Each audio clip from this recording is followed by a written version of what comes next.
Now, children with autism, the majority of them demonstrate mitochondrial dysfunction. Oxidative stress is increased. That's kind of the garbage of living that we're supposed to be detoxifying. And then methylation and transsulfuration dysfunction. This is the methylation pathway that we're talking about all the time here. Almost in every subject you hear something about it. It's, getting the B vitamins and all the cofactors that work with them to keep us running in adequate numbers and running like they're supposed to. And we know that children with autism have problems along both those pathways. And they have problems detoxifying. So because of all of that, children with autism have a higher increase.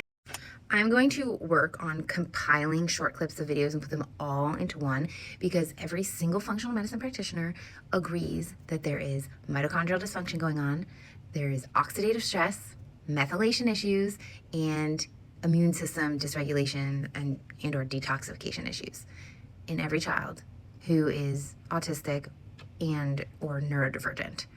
So I show up on this page to talk about those 4 things over and over and over again, so that we can understand, that you can understand that even though it might be, vitamin deficiencies or genetics like MTHFR or, a parasite, infection or heavy metals or whatever the thing is, yes, that's probably true.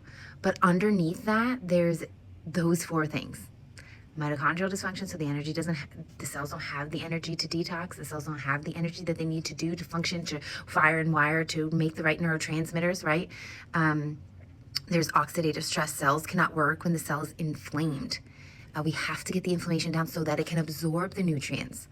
So that, if they're not sleeping because they're not making melatonin or whatever the case, we need the cells to not be inflamed so that they could do their job. Methylation issues, okay? Even if you're born genetically with methylation issues, there's so much we could do to support doing the things I'm talking about.